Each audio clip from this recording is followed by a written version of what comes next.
स्तनकालकूटं जिघांसयापायदयप्रसाद्भे देवे गतिं धातृजितान्तनु ततोऽन्यं कुम्भादयालुं शरणं व्रजेमः। नमस्ते देवतानाथ नमस्ते गरुणध्वज शङ्खचक्रगदापाणो वासुदेवाय नमोऽस्तुते। ॐ वंशी विभूषितकरान्नवनीरदाभात् पीताम्बरादरुणबिम्बफलाधरोष्ठात् पूर्णेन्दुसुन्दरमुखादरविन्दनेत्रात् कृष्णात् परं किमपि तत्त्वमहं न जाने। बोले गरुड़पुराण की जय।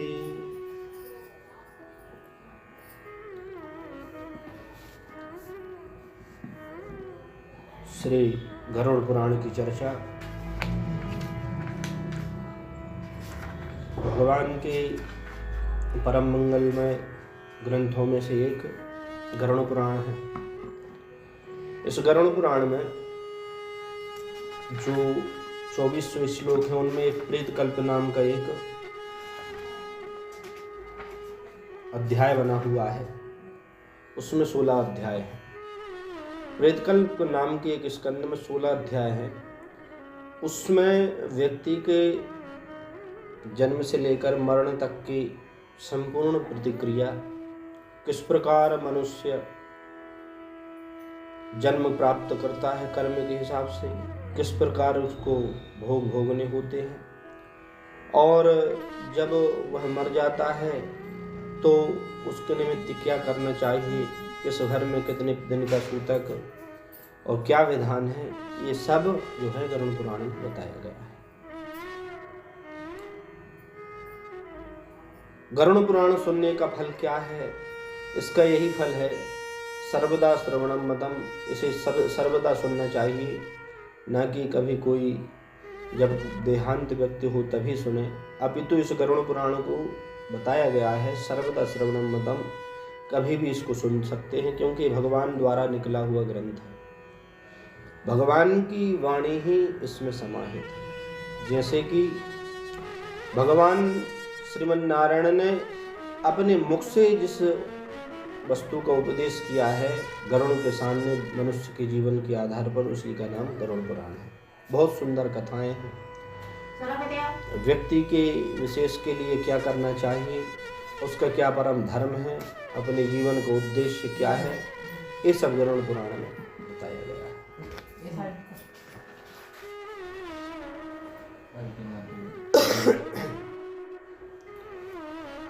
गरुड़ पुराण में हम भगवान की कथा सुनेंगे। इसमें धर्म दृढ़वद्धमूलो वेद स्कंधा पुराण शाखाढ्य कृत कुसुमो मोक्ष फलो मधुसूदन पादपो जयति। धर्म ही जिसका सदृढ़ मूल है, वेद ही स्कंध और पुराण रूपी शाखाओं से जो समृद्ध, यज्ञ जिसका पुष्प है और मोक्ष जिसका फल है, ऐसे परात्पर श्री सर्वेश्वर भगवान श्री कृष्ण को हम प्रणाम करते हैं। ऐसे मधुसूदन भगवान को हम प्रणाम करते हैं। एक समय की बात है, शौनकादि 88,000 ऋषि विष्णु क्षेत्र नैमिषारण्य में स्वर्ग की प्राप्ति के लिए 1000 वर्ष में होने वाले सत्र यज्ञ को करने के लिए बैठे थे। जो यज्ञ 1000 साल में पूरा होता, ऐसे यज्ञ में बैठे थे। और जब संकल्प लेके उस यज्ञ में जब बैठ गए तो उसमें ना तो कोई मरता था, ना किसी को भूख या शादी का चिंता रहती थी, क्योंकि वह सत्र में दीक्षित थे। वहाँ स्वयं यमराज भी आकर के उस यज्ञ में बैठते थे, जिससे कि वहाँ यज्ञ क्षेत्र में उस स्थान पर किसी की मृत्यु नहीं होती थी। तो एक समय मुनियों ने प्रातः काल में हवन कर दान आदि से युक्त सिंहासन पर बैठे सूत जी से आदर पूर्वक पूछा। ऋषियों ने कहा, हे सूत जी, सुख को देने वाले जो परम कल्याण का साधन है देव मार्गों को हमने सुना, अब हमें भय को देने वाले यम मार्ग के विषय में बताइए। उसे सुनने की इच्छा है। संसार के दुख और उससे उत्पन्न हुए क्लेशों को नाश करने का उपाय तथा जीव इस लोक और परलोक में जिस प्रकार दुख आदि भोगते हैं, वह हम सुनने की इच्छा रखते हैं कि मनुष्य यहाँ भी दुख भोगता है, परलोक में भी दुख भोगता है, किस कारण, ये सब हमें सुनने की इच्छा है। आप कहने में समक्ष हैं, अतः आप उसका वर्णन करें। तो सूत जी ने कहा, देखो ऋषि, यमलोक का मार्ग अत्यंत कठिन है, परंतु जो कठिन है लेकिन जो पुण्य आत्मा जीव हैं, पवित्र आत्मा जीव हैं, जो सत्य धार्मिक जीव हैं, उनके लिए बड़ा सुंदर यमलोक का मार्ग है और पापी लोगों को दुख देने वाला मार्ग है। गरुड़ ने इस कथा का विस्तार भगवान से पूछा। एक बार गरुड़ जी ने इस कथा का ही विस्तार भगवान श्रीमन नारायण से पूछा था। श्री विष्णु जी ने जिस प्रकार गरुड़ से कहा था, उसी प्रकार तुम्हारे संदेह को दूर करने के लिए मैं उस पुराण को कहता हूँ। एक समय भगवान की एक समय की बात है, वैकुंठ में भगवान श्रीमन नारायण बड़े प्रसन्न चित्त होकर के लेटे हुए थे। गरुड़ जी उनकी शरण सेवा कर रहे थे। तो सेवा करते करते आज प्रभु को बड़ा प्रसन्न देखा। तो प्रसन्न देख करके उन्होंने कहा, हे प्रभु, मैं आपको प्रणाम करता हूँ। भगवान, मैं आपको प्रणाम करता हूँ। अनेक प्रकार के भक्ति मार्ग आपने मुझसे समय समय पर कहे हैं, भक्तजनों की उत्तम गति को भी कहा है। इस समय भयंकर यमलोक मार्ग को सुनने की इच्छा करता हूँ। आपकी भक्ति से विमुख पुरुषों का यमलोक में जाना मैंने सुना है। हे भगवान, संसार में सबसे बड़ा आश्चर्य क्या है? संसार में सबसे बड़ा आश्चर्य क्या है? बोले, संसार में सबसे बड़ा आश्चर्य यह है, सुलभम भगवान नाम जिह्वा च वशवर्तिनी। भगवान का नाम बड़ा सुलभ है। इस संसार कलयुग में भगवान का नाम बहुत सुलभ है। भगवान कृष्ण का नाम बहुत सुलभ है। और जिह्वा च वशवर्तिनी, जीव प्रत्येक मनुष्य की अपने वश में होती है, जब चाहे तब नाम लिख सकता है। फिर भी तथापि नरकम यान्ति, फिर भी जिह्वा वश में होने के बाद भी, भगवान का नाम सुलभ होने के बाद भी मनुष्य नरक में जा रहे हैं। तो इससे बड़ा आश्चर्य संसार में क्या होगा?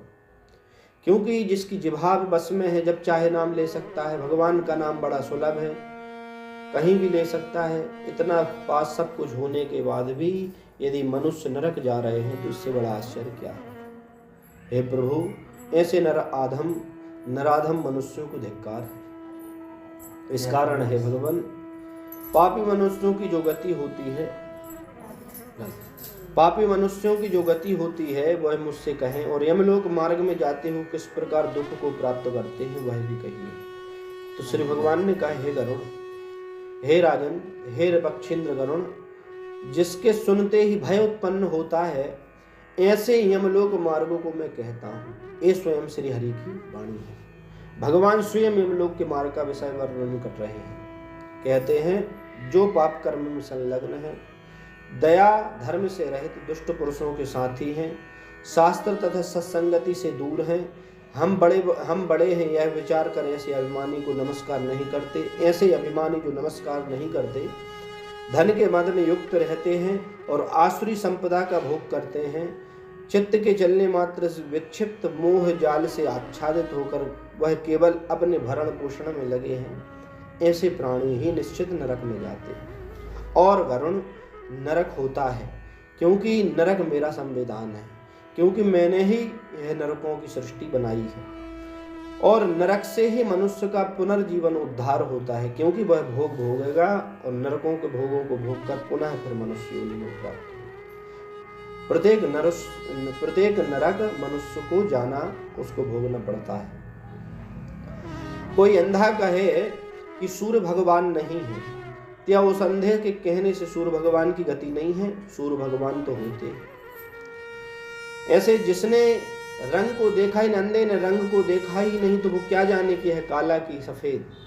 इसलिए कोई कहे कि नरक नहीं होते तो इसका भ्रम मात्र है। नरक होते हैं और प्रत्येक प्राणी को अवश्य भोगने पड़ते हैं अपने कर्म के अनुसार, कोई माने अथवा ना माने।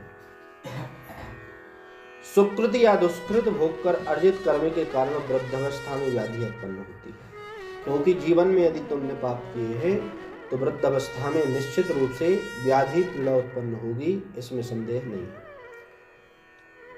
और उसी समय सर्प के समान अचानक काल आकर प्राप्त हो जाता है। जैसे मेढक पर सर्प दौड़ता है, अंतकाल में भी उसे वैराग्य नहीं होता। जिसका उसने पालन किया था वे पुत्र आदि उसका पालन करने लगते। प्रत्येक मनुष्य की गति है। जैसे जब बालक का जन्म होता है तो माता पिता उसकी पालन पोषण करते हैं, रक्षा करते हैं।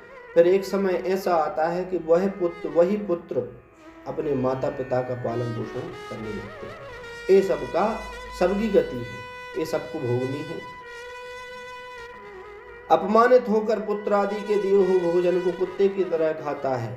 रोग युक्त है, भोजन जो करता है वह पचता नहीं है, अल्पाहारी हो जाता है एवं चलने की शक्ति भी कम हो जाती है।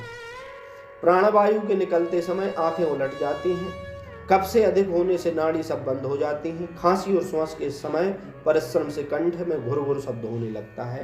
ये पापी मनुष्य की अंत समय की गति है। उसकी चिंता से बंधुगण, उसके परिवारगण चारों ओर उसके उपस्थित हो जाते हैं। उनके मध्य में वह बेचारा सोया हुआ लेटा रहता है, कालपास के वशीभूत होता है। ना तो उसकी हिलने की शक्ति होती है, ना डुलने की। परिवार कुटुंबिक उसको चिल्लाते हैं, बोलते हैं, उसके बोलने की सामर्थ्य रहती नहीं, बस केवल देखता है। सब इंद्रियां वहां से चली जाती हैं, केवल धनंजय प्राण उसके हृदय में बैठा रहता है। वह केवल चेतन अवस्था को प्राप्त कराता है, उसको कुछ सुनाई दिखाई नहीं देता। हे गरुण, उस समय उससे दिव्य दृष्टि प्राप्त होती है। प्रत्येक मनुष्य को दिव्य दृष्टि अंत समय में प्राप्त होती है।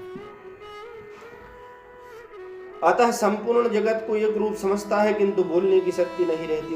उस समय इंद्रियां सभी नष्ट हो जाती हैं, चैतन्य जड़ हो जाता है। यमराज के दूत के समीप आने पर प्राण निकल जाते हैं। उस समय अपने स्थान से प्राण चलने के पर एक क्षण भी कल्प प्रमाण हो जाता है। प्राण निकलते समय कितना दर्द होवे?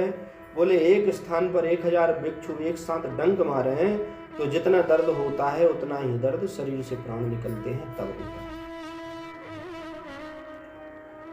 हे गरुण, उस समय 2 यमदूत आते हैं, वे बड़े भयानक होते हैं, क्रोधयुक्त नेत्र वाले तथा पाश दंड को धारण करने वाले, और बड़े विचित्र होते हैं। और वो से पापी मनुष्य को देखकर दांत खटखटाते हैं, कौवे जैसे काले होते हैं, उल्टा उनका मुख होता है, पैर ऊपर होते हैं, नीचे मुख होता है, बड़े बड़े नाखून होते हैं। ऐसे यमराज के दूतों को देख पापी प्राणी भयभीत होकर मलमूत्र आदि त्याग करने लगता है। प्रत्येक पापी मनुष्य के पास यही यमदूत जाते हैं। उस समय शरीर से अंगुष्ठ मात्र जीव, जैसे एक अंगूठा होता है उसके समान जीव हा हा शब्द करता हुआ उसके शरीर से निकलता है, जिसको यमराज के दूत पकड़ लेते हैं। यमराज के दूत उस भोगने वाले शरीर को पकड़कर पास गले में बांधकर उसी क्षण यमलोक को ले जाते हैं। जैसे राजा के पुरुष दंड ने प्राणी को पकड़कर ले जाते हैं, उसी तरह पापी को रास्ते में थकने पर भी यमराज के दूत भयभीत करते और उसको नरक के दुख बारंबार सुनाते हैं। कहते हैं जल्दी चलो, तुम लोग यमलोक में जाकर तुम्हें बहुत ही कष्ट भोगने हैं, नरक में ले जाएंगे, देर मत करो, तुम्हें कुंभीपाक में डालेंगे, तुम्हें खोलते हुए तेल में डालेंगे, तुमने जो पाप किए उसका कर्म भोगाएंगे। ऐसा सुनकर वह जीव कांप उठता है।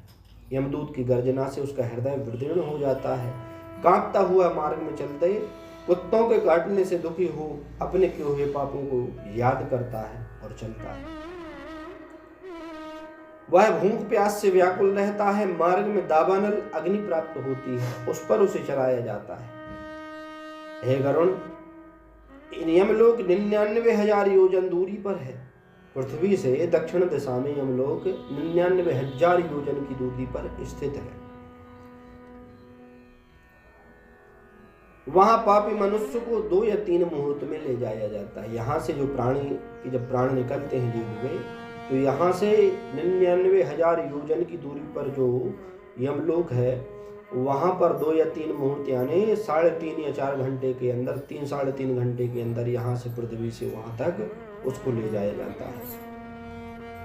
यमराज की आज्ञा से यमदूत द्वारा आकाश मार्ग से उसे फिर पुनः उसी घर में भेज दिया जाता है। मरने के बाद पहले जीव सीधा यमलोक जाता है 3 घंटे में, और 3 घंटे के बाद पुनः लौट करके फिर उसी घर में आ जाता है।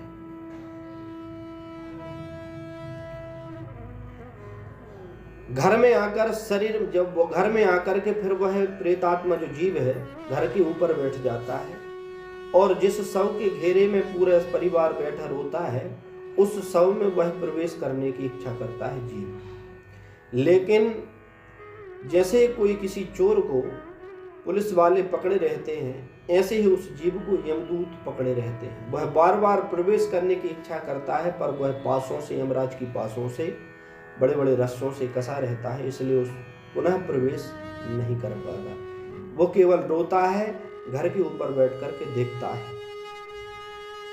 हे गरुण, पुत्र आदि जो पिंडदान अंत समय में देते हैं उससे उस पापी प्राणी को तृप्ति होती है, इसलिए अंत समय में जब वो मर जाता है तो उस समय पिंडदान दिए जाते हैं जिससे कि उसे तृप्ति होती है। क्योंकि पापी पुरुषों के पास श्राद्ध और जलांजलि ठहरती नहीं है, इस कारण वह भूख प्यास से युक्त होकर प्राणी यमलोक को जाते हैं। क्योंकि जो अधिक पाप किए रहते हैं उनके पुत्र आदि कितने ही जलांजलि तिलांजलि दें उसके पास ठहरती नहीं है।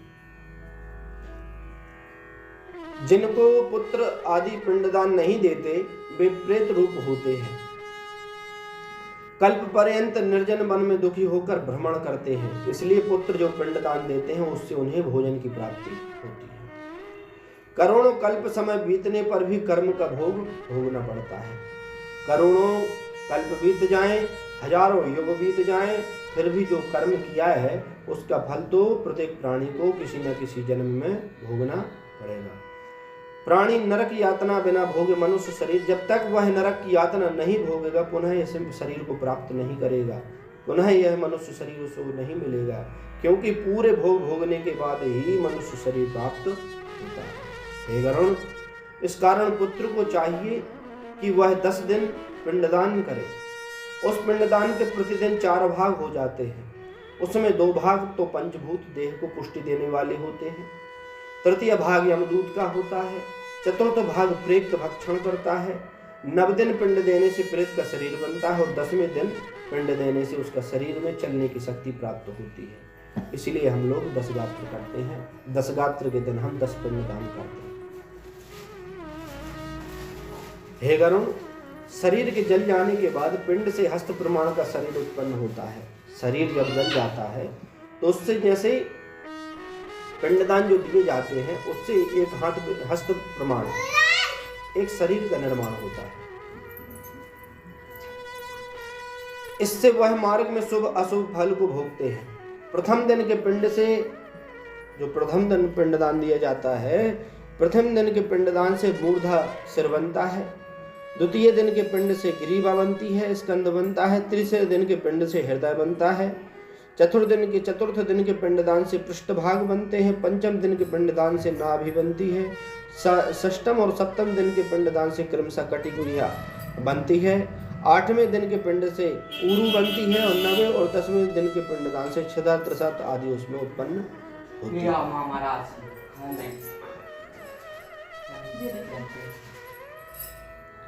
ऐसे पिंडदान देह को धारण कर भूख प्यास से युक्त प्रेत को 1 दशा 2 दशा में दिया हुआ भोजन करता है। यमदूतों द्वारा 13वें दिन प्रेत जैसे पकड़ा हुआ मरकट अकेला जाता है, उसी प्रकार से वह मूर्ख भूख प्यास से यमलोक को अकेला ही जाता है।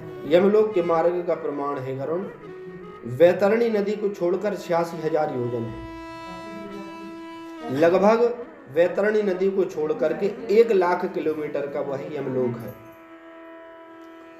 उस मार्ग में प्रतिदिन 200 योजन चलता है, यानी उस यम मार्ग में प्रतिदिन उसको लगभग 500 किलोमीटर चलाया जाता है। इस प्रकार से 47 दिन वह 500 किलोमीटर दिन रात चलता है। इस प्रकार मार्ग में 16 पुरियां पड़ती हैं। उन 16 पुरियों को पार कर पापी जीव यमराज के घर जाता है। इन पुरियों को उल्लंघन करने के बाद आगे यमपुरी की पड़ती है। पापी प्राणी यमपास में बंधे हुए मार्ग में हाहाकार होते हुए अपने घर को छोड़कर यमपुरी को चला जाता है। हे गरुण, गरुण ने कहा, हे प्रभु, यमलोक का मार्ग किस प्रकार कष्ट देने वाला होता है और वहां जिस प्रकार से पापी मनुष्य जाते हैं वह हमसे कहने की कृपा करें कि कैसे प्राणी पापी पाप करके उस यमलोक के मार्ग में जाते हैं, क्या पाप से वह यमलोक प्राप्त होता है, ये हमें बताइए। तो भगवान ने कहा, हे गरुड़, प्राणी को यमलोक का मार्ग बड़ा दुखद है, बड़ा दुख देने वाला है। मैं तुमको बताता हूं, तुम मेरे भक्तजन हो, तथापि सुनने में तुम कंपायमान हो जाओगे, कांप उठोगे। ऐसा वह यमलोक है। उस मार्ग में विश्राम लेने के लिए वृक्ष की छाया नहीं है। वहां भूख लगने पर भोजन की प्राप्ति नहीं होती, जिससे कि प्राणों की रक्षा हो। अत्यंत तृषा आतुर प्राणी जलपान करे, उसमें जल की व्यवस्था नहीं है। वहां सूर्य 12 प्रकार के सूर्य होते हैं, 12 सूर्य वहां पर जलते हैं। उसकी तपन पर उसको प्राणी को पापी मनुष्य को चलाया जाता है। जब उसको प्यास लगे तो उसको पानी की जगह खून पिलाया जाता है, क्योंकि उसने जीवन में बड़े बड़े पशुओं को मार के खाया है। वहां चले तो वहां पर उसको जब कांटे लगे तो चलने पर कांटे लगते हैं, तो उन कांटों को खून को पीने के लिए बड़े बड़े विष आते हैं और उसके पैरों पर डंक का प्रहार करते हैं। व्याघ्र शेर कुत्ते उसे भक्षण करते हैं, कहीं बिच्छू काटते हैं। ऐसा वह भयंकर यमलोक का मार्ग है, जहां चलने पर बार बार कष्ट होता है। हे गरुण, कहीं बालुका से भरे हुए नरक में पड़ता है, कहीं अग्नि से तप्त ताम्रमय नरक में गिरता है, कहीं अग्नि अंगार में उसको फेंका जाता है, कहीं पर्वत पर उसको चढ़ा करके वहां से उल्टा फेंका जाता है, कहीं कहीं उसको आरे से काटा जाता है, तो कहीं कहीं उसे खोलती हुई कढ़ाई में डाला जाता है। यह सब यातना देह उसको यातना भोगाने के लिए प्राप्त होती है, इस जीव को, जिससे कि उसने जो पाप कर्म किए हैं उसकी पूरी की पूरी फल उसको भोगाए जाए। क्योंकि वह यातना देह का एक नियम होता है, उसको कष्ट पूरे होंगे पर वह मरेगा नहीं, इसलिए यातना देह वहां उसे प्राप्त होती है। उस मार्ग में अत्यंत अंधकार है, जहां कष्ट से चढ़ा जाए ऐसे वह बड़े बड़े पर्वत हैं। हे गरुण, बहुत कष्ट देने वाला वह यमलोक मार्ग है। ऐसी नदी वहां पर एक नदी पड़ती है जिसको कहते हैं वैतरणी नदी। वह बड़ी भयंकर नदी है। उसमें वह नदी 100 योजन की है, लगभग 300 किलोमीटर की उसकी लंबाई है। उसमें पूय रुधिर बहते हैं, उसमें खून ही खून से व्याप्त वह नदी है, उसमें हड्डियां भरी हैं, उसमें मांस के टुकड़े डले हैं।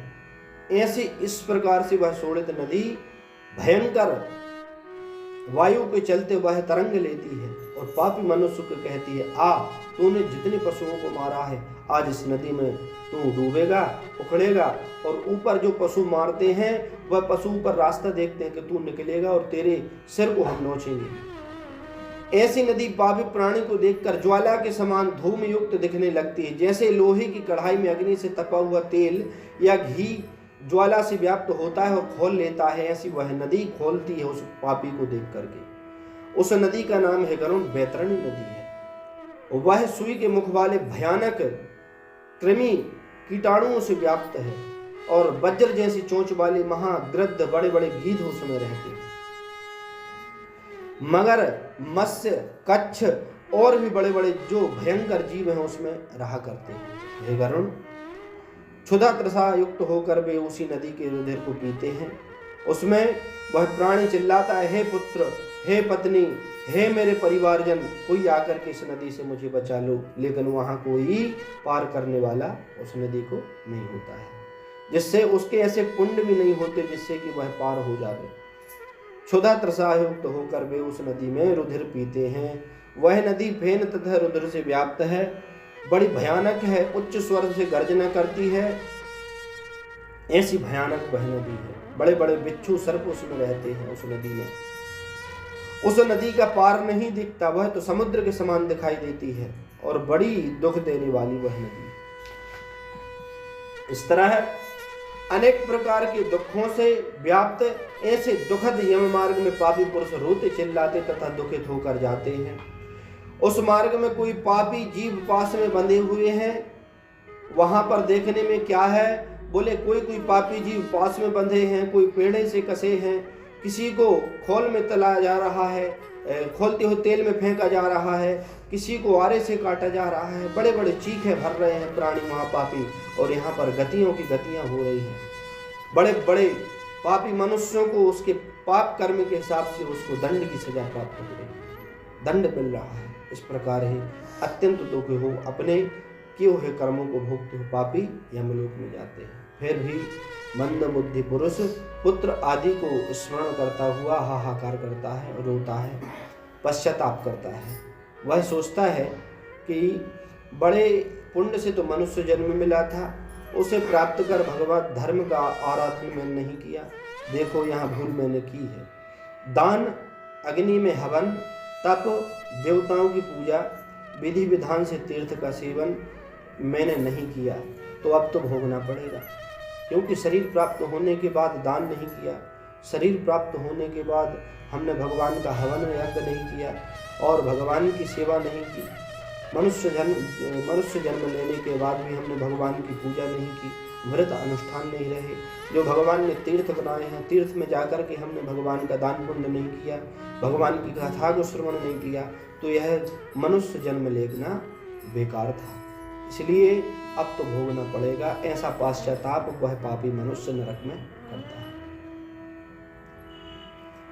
वो सोचता है कि पशु पक्षियों के लिए वन में बापी कूप, तड़ाव आदि नहीं खुदवाया, जल के स्रोत नहीं बनवाए जिससे कि प्यासे पक्षी पानी पी सकें, गौ ब्राह्मण की वृद्धि के लिए मैंने कुछ धन खर्च नहीं किया, तो हे जीवात्मन अब तो भोगना पड़ेगा। वह और सोचता है कि मैंने मनुष्य योनि प्राप्त करके कभी भूखे को भोजन नहीं कराया, अन्नदान नहीं किया, तीर्थ में जाकर के भगवान की कथा श्रवण नहीं की, तीर्थ में जाकर के स्नान आदि नहीं किए, उन नदियों में जो साक्षात ब्रह्म का अवतार मानी जाती हैं, ऐसे गंगा आदि का दर्शन नहीं किया, भगवान के क्षेत्रों में जाकर भगवान के दर्शन नहीं किए, तो अब तो भोग भोगना पड़ेगा। ये सब वह विचार पापी जीव करता है। और जो स्त्रियां नरक में पहुंचती हैं वह कहती हैं कि मैंने अपने स्वामी का सेवा नहीं की, मैंने स्वामी को भगवान रूप मान करके उनकी सेवा नहीं की, पतिव्रत धर्म का आचरण नहीं किया, गुरु का सत्कार नहीं किया, तो अब तो भोग भोगना पड़ेगा। यह सब वह सोचते हैं पापी जी। धर्म बुद्धि से मैंने पति की सेवा नहीं की, पति के मरने के बाद सती ना हो करके मैंने भगवान की सेवा भी नहीं की, तो अब तो मुझे भोग भोगने पड़ेंगे। उपवास व्रत आदि मैंने नहीं किए जिससे कि मेरे पाप नष्ट हो सके, इसलिए तो भोग भोगना पड़ेगा। हे गरुण, ऐसा वह प्रेत अनेक प्रकार से विलाप कर पूर्व जन्म के किए हुए कर्मों का स्मरण करता, विचार करता, अब मनुष्य देह कैसे प्राप्त हो, यह विचार करता हो प्रेत जाता है। 16 दिन तक चलता है। 17वें दिन तक प्रेत अकेला ही वायु वेग से जाता है। तदंतर 18वें दिन हे गरुण, वह प्रेत अत्यंत रमणीय सौम्यपुर को पहुंचता है। सौम्यपुर पहुंचने के बाद वहां पर पुष्पभद्रा नाम की नदी है, वहां उसको जल दिखाई देता है, प्रार्थना करता है। तब कहीं पुत्र आदि के द्वारा दिए हुए पिंडदान आदि से उसे वहां पर कुछ क्षण भोजन प्राप्त होता है। जिस समय वे प्रेत धन नौकर आदि सबका सोच करता है, उस समय वहां प्रेत के यमदूत तो सब इकट्ठे होकर प्रेत को कहते हैं, अरे मूर्ख, तू व्यर्थ सोच करता है। धन, भ्रत, पुत्र, स्त्री, मित्र, बांधव आदि तुम्हारे कोई नहीं थे। यदि तुम्हारे थे तो तुम्हारे साथ क्यों नहीं आए? इसलिए कर्म का फल तो अकेला भोगना पड़ता है। यमराज के बल और यम के दूत हम जिनके बल को तू नहीं जानता और यमराज दंड न दे ऐसा यत्न नहीं करता, इससे अब जिस मार्ग में लेना देना आदि व्यवहार कोई भी नहीं होता, ऐसे मार्ग में तुझे अवश्य चलना पड़ेगा। क्योंकि यमलोक का मार्ग एक ऐसा मार्ग है जहाँ किसी प्रकार का लेना देना नहीं चलता। वहाँ तो प्राणियों को अकेला चलना पड़ता है, वहाँ पर ना चले तो यमदूत घसीटते हैं। इसलिए पुण्य का संचय अवश्य करना चाहिए। पुण्य के संचय के माध्यम से हम मार्ग में जाएं तो हमें सुविधाएं प्राप्त होती हैं, हमको यातनाएं प्राप्त नहीं होती। इसलिए मनुष्य योनि प्राप्त करके हमें समय समय पर धर्म पुण्य के कार्य करके पुण्य का अर्जन करना चाहिए। फिर इस प्रकार बैठा हुआ प्रेत मरने के बाद पुत्र आदि ने जो स्नेह अथवा कृपा कर मासिक पिंडदान दिया है उसी पिंड को खाता है। तदंतर सौरीपुर को जाता है, जिस पुर में काल के रूप को धारण करने वाले जंगन नाम वाला राजा है, जिसमें प्रेत भयभीत हो विश्राम चाहता है। उस पुर में प्रेत के पुत्र आदि ने जो त्रिपाक्षिक पिंडदान दिया है उस अन्न जल को भक्षण करता हुआ आगे चलता है। तदंतर प्रेत जल्दी से नगेंद्र भवन पहुंचता है। इसी प्रकार वह चलते चलते 5वें महीने में क्रौंचपुर को जाता है। वहां 5 मासी पिंड को भोग कर आगे क्रूरपुर हो जाता है। 5.5 मास के बाद न्यून षडमासिक पिंडदान होता है। उस समय के उस घट सहित पिंडदान से प्रेत को कुछ तृप्ति होती है और वहां आधे मुहूर्त तक आराम कर बड़े दुख से कंपायमान होकर यमदूत की गर्जना से उस पुर को त्याग कर चित्र भवन नामक पुर में पहुंच जाता है। हे गरुण, इस प्रकार वह चलते चलते आगे के नगर को प्राप्त करता है। प्रेत आगे चलता है तो वहां महावैतरणी नदी में चलाने के लिए हम नाव लेकर तुम्हारे पास आए हैं। तुम्हारे पास कोई पुण्य हो तो कहो। उसको जब वैतरणी नदी प्राप्त होती है तो वैतरणी नदी को जब वह देखता है तो वहां पर प्रेत के सामने यमदूत आते हैं और एक बड़ी नाव को लेकर आते हैं और कहते हैं, हे प्रेत, यदि तुम्हें वैतरणी नदी पार करनी है तो अब तुम बताओ कि तुमने अपने जीवन में कितने पुण्य किए हैं। यदि पुण्य तुम्हारे पास होंगे तो तुम यह वैतरणी नदी को पार कर सकोगे, अन्यत्र नहीं तो तुम इस वैतरणी नदी में डूबो। इस प्रकार वह प्रेत को यह यमदूत कहते हैं और कहते हैं, यदि तुमने गौदान दिया हो तो यह नौका तुम्हारे समीप आएगी, क्योंकि वैतरणी नदी को पार करने का एकमात्र साधन गौदान है। इसलिए प्रत्येक मनुष्य को अपने जीवन में अपने हाथ से गौदान कर लेनी चाहिए, क्योंकि गौदान ही एक ऐसी दान है जो कि उस वैतरणी नदी को पार कराती है। वहां पर और कोई दान नहीं लगता, वहां पर किसी प्रकार का पुण्य नहीं लगता। जिस प्रकार की आप गौ माता का दान करते हैं वही गौ माता का पुण्य और वही गौ माता अपने स्वरूप को धारण करके उस नदी को तुम्हें पार कराती है। इसलिए इसका नाम वैतरणी नदी है। यदि तुमने गोदान दिया हो तो नौका तुम्हारे समीप आएगी, बिना दान यह किसी के पास नहीं जाती। ऐसा वचन सुन प्रेत हाहाकार शब्द करने लगता है, हे देव, मैंने दान नहीं दिया। ऐसी नदी को देख प्रेत भयभीत हो विलाप करने लगता है। जिसने गोदान नहीं किया ऐसे पापी जीव वैतरणी नदी में डूब जाते हैं, लाखों वर्षों तक भोग भोगते हैं, फिर भी उसको पार नहीं कर पाते। तब जैसे मांस सहित मछली फंसाने वाले कांटे में फंसकर मत्स्य को खींचते हैं, वैसे ही उसी प्रकार उस प्रेत के मुख में शूल छेद करके उसको आकाश में रहने वाले यमदूत वैतरणी नदी के पार ले जाते हैं। उसके मुख में त्रिशूल लगा देते हैं और जब वह त्रिशूल से उसका मुख फंस जाता है, पार कर जाता है, भेदन कर देता है सिर को वह त्रिशूल, तो फिर उसको पकड़ करके त्रिशूल को पकड़ करके उस वैतरणी नदी को घसीटते घसीटते पार कराते हैं।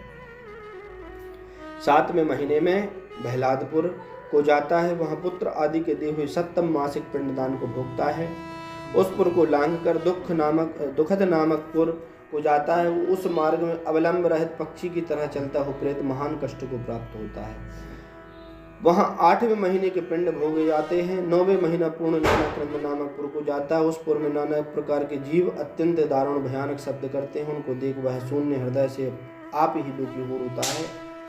यमदूतों की गर्जना से वहां भी प्रेत उस पुर को छोड़ बड़े बड़े दुख से 10वें मास में सुतप्त भवन को जाते हैं। इस पुर में पिंडदान आदि को भोग 11वें मास पूर्ण होने पर रौद्र नामक पुर को जाता है।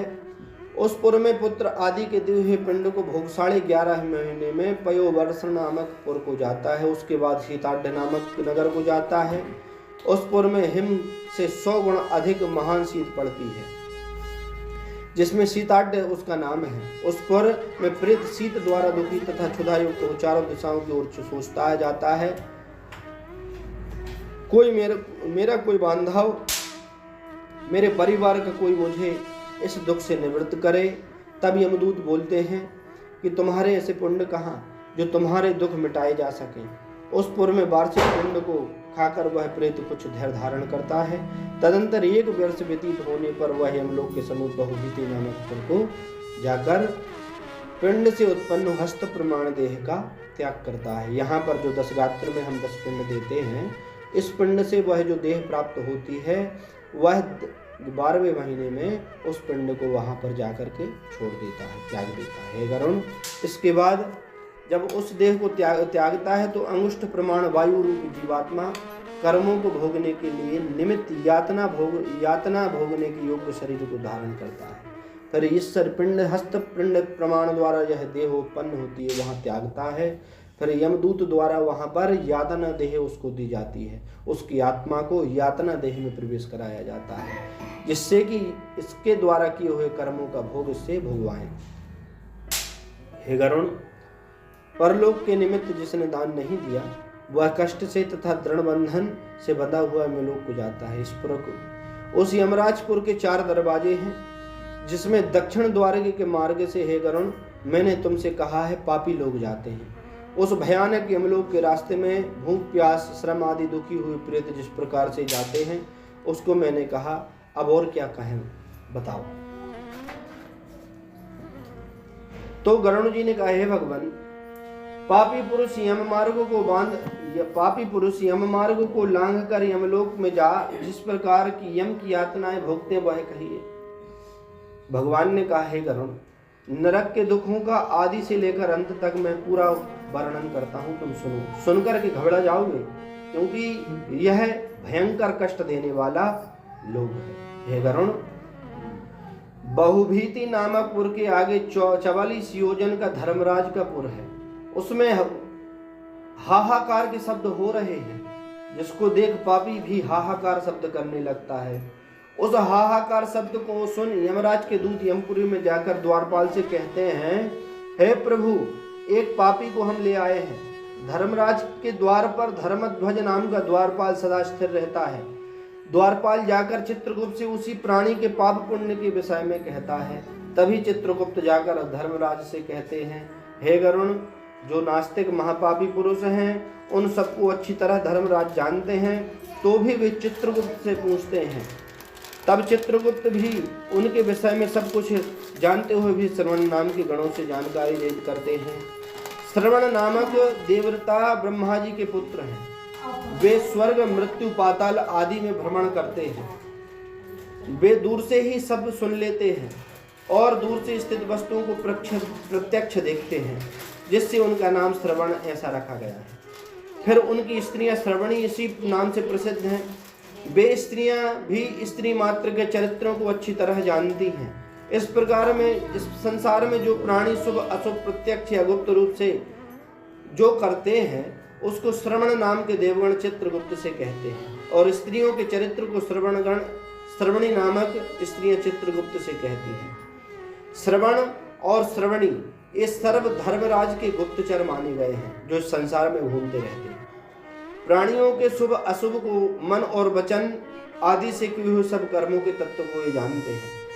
मनुष्य और देवताओं के तत्व को जानते हैं, और श्रवण आदि की जो शक्ति है वे सत्यवादी श्रवण मनुष्य मात्र के किए हुए सभी कर्मों को चित्रगुप्त से बताते हैं। इसलिए व्रत दान सत्यपालन आदि से कोई भी पुरुष श्रवण को प्रसन्न कर सकता है। श्रवण उस समय मनुष्य को स्वर्ग तथा मोक्ष देने वाले हो जाते हैं। सत्य बोलने वाले धर्मराज के श्रवण नामक दूत पापी पुरुष के पाप को जानकर धर्मराज से कहते हैं, जिससे वे पापियों के प्रति दुखदायी होते हैं। तब यमराज पापियों को दंड देते हैं और वे सब साक्षी देते हैं। कौन कौन साक्षी देता है? हमारे पाप पुण्यों का। हम यहाँ से जाते हैं तो हमारी वहाँ साक्षी कौन कौन देता है, क्या कर्म किए हैं।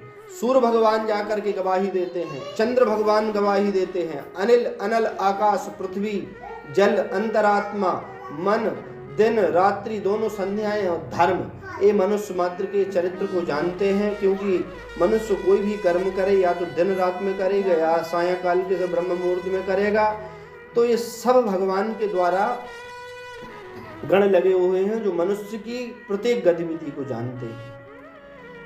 धर्मराज चित्रगुप्त श्रवण भास्कर आदि सब संसार के प्राणियों के देह में स्थित पाप और पुण्य को भली भांति जानते हैं। इस तरह पापियों के पाप को निश्चय कर यमराज तदंतर पापियों को बुलाकर अपने भयानक स्वरूप को दिखाते हैं। हे पापी दुराचारी जीव, अहंकार युक्त विवेक रहित चित्रगुप्त यमराज की आज्ञा से उसके लिए कर्म को श्रवण करते हैं।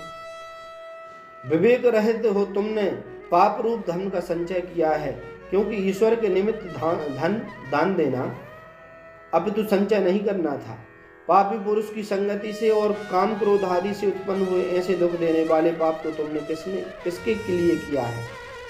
तुमने अत्यंत प्रसन्न हो जैसे पहले पाप किए हैं, प्रसन्न होकर तुमने पाप किए हैं, तो प्रसन्न होकर के उनके फल को भी भोगना पड़ेगा।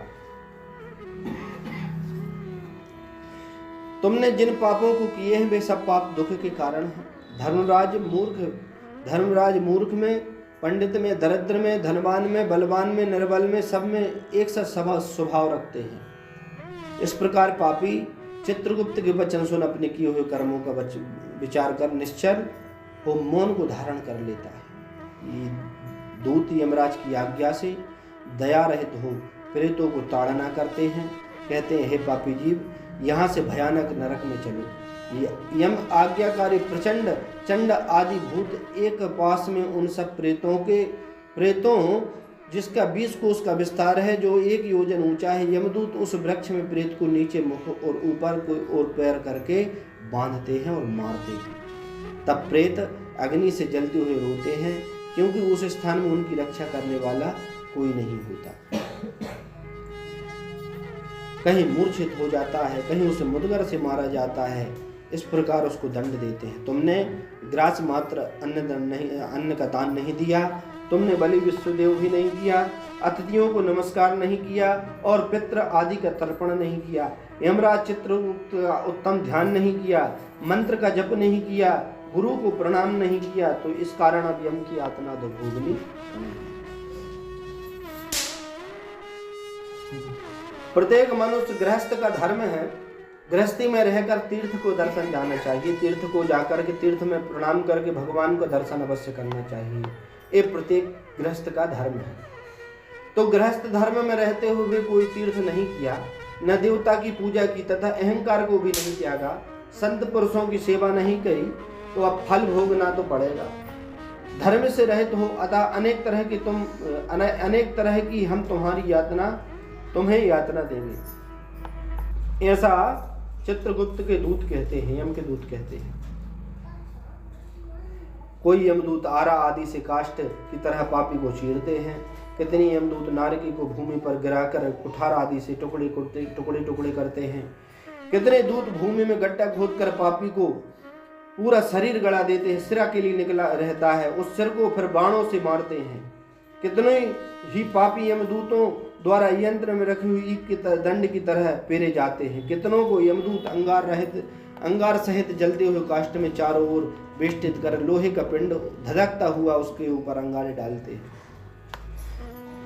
कितनों को मस्तक में नेत्र में वज्र समान तीक्ष्ण चोंच वाले काक पक्षी तथा मांस भक्षी गिरध पक्षी मारते हैं।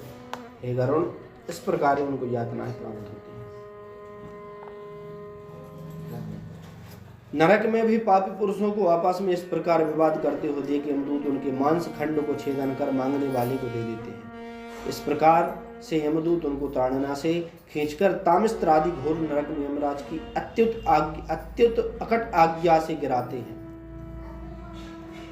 हे गरुण, 84 लाख नाम नरक हैं, इनमें 21 प्रधान नरक हैं।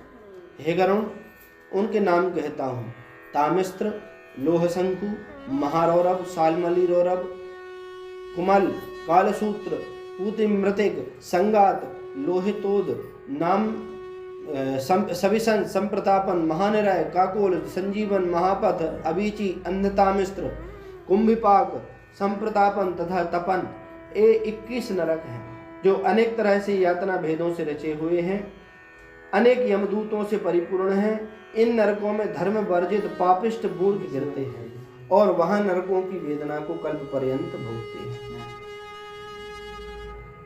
स्त्री तथा पुरुष आदि विषय सेवन से युक्त तामिस्त्र, अंध तामिस्त्र, रौरव आदि नरक की यातना को भोगते हैं। इसलिए इन नरकों को बनाया गया है। प्रत्येक भोग भोगने के लिए, प्रत्येक कर्म का भोग भोगाने के लिए इन नरकों की रचना भगवान द्वारा की गई है। जैसे धन लुट जाने से जीव दुखी होता है, वैसे अधर्म से कुटुंब का भरण पोषण करने वाला पुरुष सब नरकों में भोगता है, अंधता मिश्र नरक में गिरता है।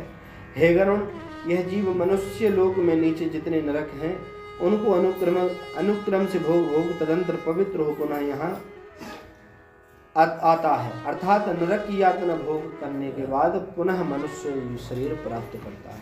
क्योंकि जब तक पाप के कर्म को नहीं भोगेगा तब तक पुनः उसे मनुष्य योनि प्राप्त नहीं होगी।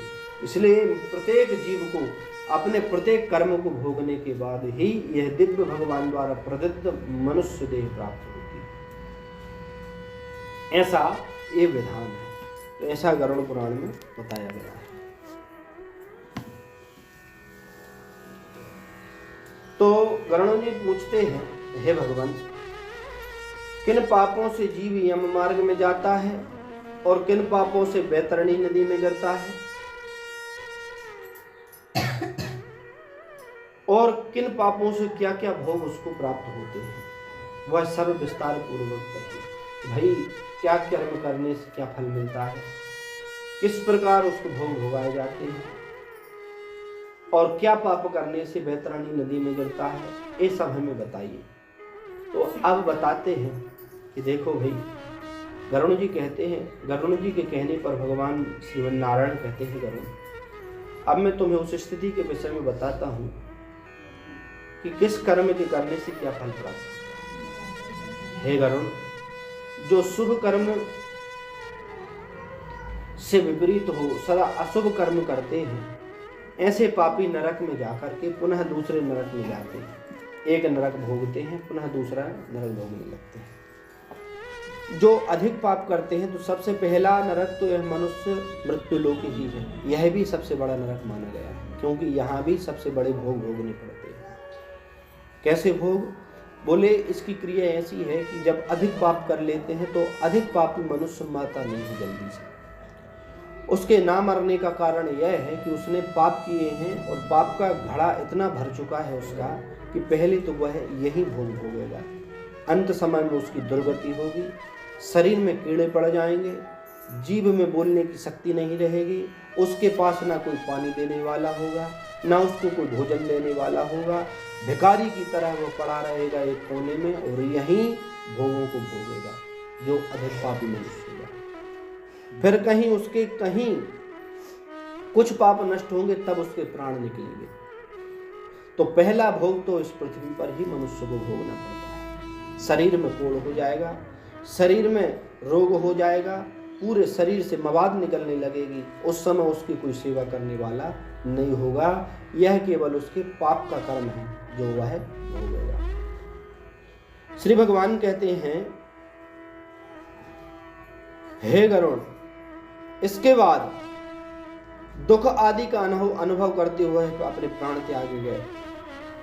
इन्हें एक भय के बाद दूसरा भय प्राप्त हो जाता है। धर्मराजपुर के 4 दरवाजे हैं, उनमें पूर्व पश्चिम तथा उत्तर 3 दरवाजों से तो जो धर्मात्मा पुरुष हैं, जो ज्ञानी पुरुष हैं, जो संत सेवी पुरुष हैं, जो महात्मा हैं, 3 दरवाजों से ऐसे पुण्य आत्मा जीव धर्मराज के नगर में जाते हैं। और जो चौथा द्वार है दक्षिण मार्ग, वहां से पापी लोग जाते हैं। आपत्तिदायक दक्षिण द्वार के मार्ग के बीच में एक बैतरणी नाम की नदी है, उसमें जो पापी पुरुष गिरते हैं, मैं तुमसे कहता हूं। बैतरणी नदी में कौन कौन गिरता है? पहला तो ब्रह्म हत्या करने वाला।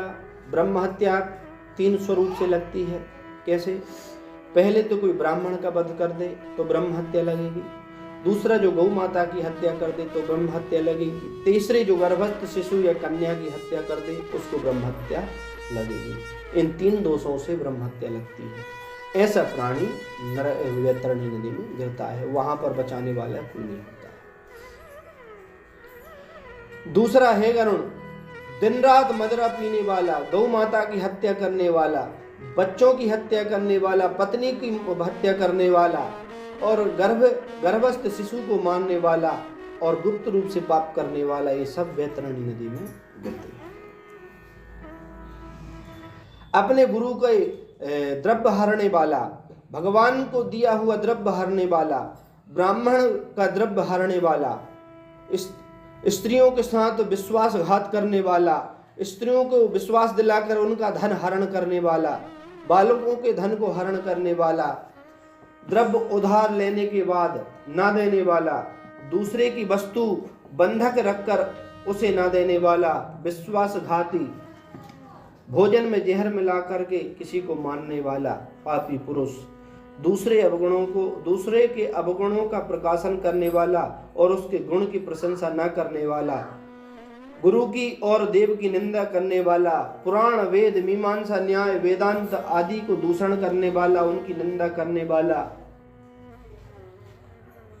ये सब वैतरणी नदी में गिरते हैं। इस प्रकार यम मार्ग में चलते हुए जो पापी जीव यमदूतों की ताड़ना से वैतरणी नदी में जाकर गिरते हैं, जो माता पिता गुरु आचार आदि का अपमान करते हैं, वे मनुष्य वैतरणी नदी में गिरते हैं। गुरु की निंदा करने वाला, माता पिता पर पैर का प्रहार करने वाला, ये सब जो हैं नरक में जाकर के वैतरणी नदी में गिरते हैं।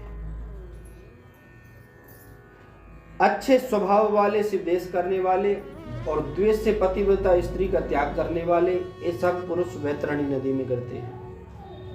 हजारों गुण जिस पुरुष में है, पर उनमें दोष लगाने वाला, सत्पुरुषों की निंदा करने वाला, ये सब वैतरणी नदी में गिरते हैं।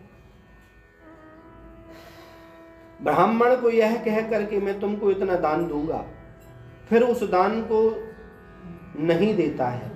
कोई ब्राह्मण को घर में दान देने के लिए बुला करके कि मैं तुम्हें दान दूंगा ऐसा कहने वाला, और फिर वहां से उसको दान ना दे करके अपमान कर देता है, ऐसा व्यक्ति वैतरणी नदी में गिरता है। जो दान देकर आप ही ले लेता है, दान देने के बाद खुद ही उसको ले लेता है, और जो दान देकर फिर उसको दुख मनाता है कि मैंने इतना का दान क्यों दे दिया, व्यर्थ में दान कर दिया, इसके देने से कुछ नहीं होगा। दूसरों की जीविका को हर लेने वाला, दूसरों को दान देने से जो कोई रोकता है कि तुम इतना दान क्यों कर रहे हो, सब व्यर्थ है। यज्ञ में विध्वंस करने वाला, कथा कहने वाले के बीच में विघ्न डालने वाला, दूसरे के अन्न को छुड़ाने वाला, ऐसे व्यक्ति जो हैं वैतरणी नदी में गिरते हैं। हे गरुण, शूद्र होकर जो वेद पढ़ता है, जो शूद्र कपिला गाय का दूध पीता है, यज्ञोपवीत धारण करता है, जो शूद्र ब्राह्मणी के साथ विवाह कर लेता है, ऐसे सब जो हैं वैतरणी नदी में गिरते हैं। गरुण, सब नरकों में 21 नरक अधिक दुख देने वाले हैं। इन 21 नरकों में वैतरणी नाम की नदी है जो दुख देने वाली है।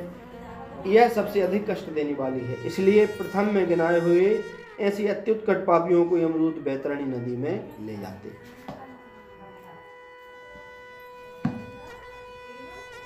जिसने अपने जीवन काल में कृष्णा गौ का दान नहीं दिया और जिसके उद्देश्य से अर्धदोहिक क्रिया नहीं की, ऐसे मनुष्य वैतरणी नदी में दुखों को भोगकर सालमली वृक्ष के नीचे यातना को भोगते हैं।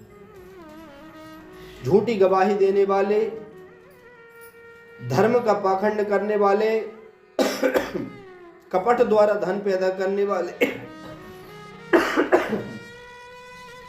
चोरी से जीविका चलाने वाले, बड़े बड़े वृक्षों को काटने वाले, वन वाटिका को नष्ट करने वाले, व्रत का त्याग, तीर्थ यात्रा न करने वाले, ऐसे सभी प्राणी नरक जाते हैं। कूप, तालाब, बावली, देव मंदिर, प्राणियों के घर आदि को नष्ट करने वाले भी नरक में जाते हैं। जो स्त्रियों को, बालकों को, नौकरों को, गुरु को बिना भोजन कराए अकेला भोजन कर ले, या विश्वदेव के बिना भोजन करे, या विष्णु को नैवेद्य न लगाए और पहले स्वयं भोजन कर ले, ऐसे सभी प्राणी नरक यातना को भोगते हैं। जो कील से, काष्ठ से, पत्थरों से, कांटों से मार्ग को रोकते हैं, जो शिवा की, विष्णु की, सूर्य की, गणेश की, सदगुरु की और ब्राह्मण की पूजा नहीं करते हुए नरक में जाते हैं। ब्राह्मण होकर दासी का सेवन करते हैं वे नरक में जाते हैं। ब्राह्मण होकर शूद्र से विवाह करते हैं, ऐसे ब्राह्मण नरक में जाते हैं। वह ब्राह्मण नमस्कार योग्य नहीं है, पूजनीय योग्य नहीं है। जो ब्राह्मणों के कलह को, गौ माता के कलह को नहीं रोकते, ऐसे लोग भी नरक जाते हैं। हे गरुण, सभी प्राणियों में अविश्वास करने वाले, प्राणियों पर दया न करने वाले और सबसे कपट रखने वाले भी नरक में जाते हैं। विवाह में भंग डालने वाले, तीर्थ यात्रा में विघ्न डालने वाले, तीर्थ को जाते समय लोगों को लूटने वाले पापी नरक में जाते हैं और वहां से वह लौटता नहीं है, फिर नरक में ही उसे भोगना पड़ता है। किसी के घर में, ग्राम में, वन में आग लगाने वाले यमदूत पकड़कर उन्हें अग्नि कुंड में फेंक देते हैं। इसलिए प्रत्येक मनुष्य को जो कर्म करना है वह बड़े विचार से करना चाहिए। हे गरुण, पुनः ऐसा वह यमलोक का मार्ग है जहाँ पर इस प्रकार के प्राणियों को फेंका जाता है। वहाँ प्राणी ऊर्ध्वश्वास लेता हुआ किंतु बोलने में भी सामर्थ्य नहीं होती। है गरुण, इस प्रकार पापी पुरुषों को दी जाने वाली अनेक प्रकार की यातनाओं को मैंने तुमसे कहा, अब क्या वर्णन करें, यही सब शास्त्रों में कहा हुआ है। इस तरह दुख पाते हो भयंकर कुंड में महाप्रलय पर्यंत हजारों स्त्री पुरुष पड़े रहते हैं। सब पापी दुखों को भोग ब्रह्मा के अंत दिन में त्रिलोकी का जब नाश हो जाता है, तब उस नरक स्थित प्राणियों का भी नाश होता है। फिर सृष्टि की उत्पत्ति के समय वे पापी जीव नरक में ही आकर उत्पन्न होते हैं। इस तरह पापों की इच्छा फल को भोग यमराज की आज्ञा से स्तर आदि होते हैं। वृक्ष, गुल्म, लता, वनस्पति, पर्वत, तृण, ये सब स्थावर कहे गए हैं। ये सभी महामोह से युक्त हैं। पुनः ये सब कृमि, पशु, पक्षी, मछली बनते हैं। सबसे पहले इनको पेड़ बनाया जाता है, फिर इनको पर्वत बनाया जाता है पापी मनुष्यों को, फिर पशु बनाया जाता है, पक्षी बनाया जाता है, मछली आदि बना दिया जाता है। ऐसी आदि देव निर्मित 84 लाख योनियां हैं, उनमें यह जीव भ्रमण करता रहता है। स्थावर आदि में ये सब भ्रमण कर मनुष्य को प्राप्त होता है और मनुष्य में भी नरक में आता हुआ जीव चांडाल योनि में उत्पन्न होता है। पापों के प्रभाव से चांडाल आदि की योनि में बहुत दुख होते हैं। कोई गलती कोढ़ी, कोई जन्मांध, कोई स्त्री पुरुष बड़े बड़े रोग से घिरे रहते हैं मनुष्य योनि प्राप्त करके भी। ऐसा उनका प्रमाण है। तो इस प्रकार जब भगवान ने कहा तो गरुण कांप उठे। गरुण ने हाथ जोड़ करके प्रभु से कहा, हे प्रभु, मनुष्य ऐसे ऐसे कर्म भोग करके, इन योनि को भोग करके फिर पुनः मनुष्य योनि को प्राप्त करता है। तो प्रभु, जिन जिन पापों के करने से क्या क्या योनियां प्राप्त होती हैं और दूसरे जन्म में किन पापों से क्या चिन्ह आते हैं, किन पाप के करने से दूसरे जन्म में क्या रोग उत्पन्न होता है, ये सब हमें बताइए। तो भगवान ने कहा है हम अवश्य विस्तार से इसका वर्णन करेंगे। तो इसका विस्तार अपन कल करेंगे, ठीक है। बोले वृंदावन बिहारी लाल की जय। एक अगरबत्ती काल अभी रुक जाओ,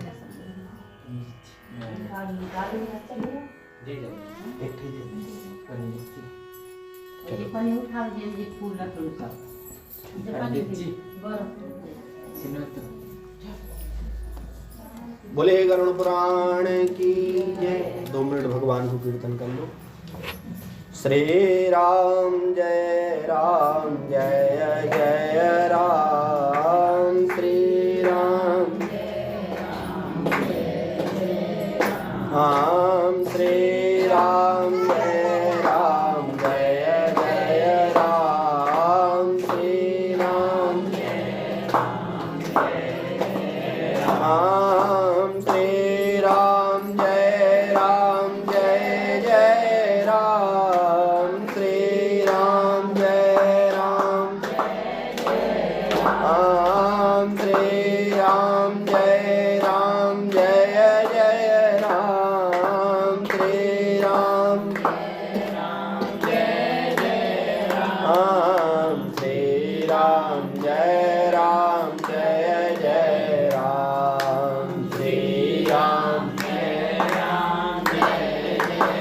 नमः पार्वती पतये हर हर हर महादेव।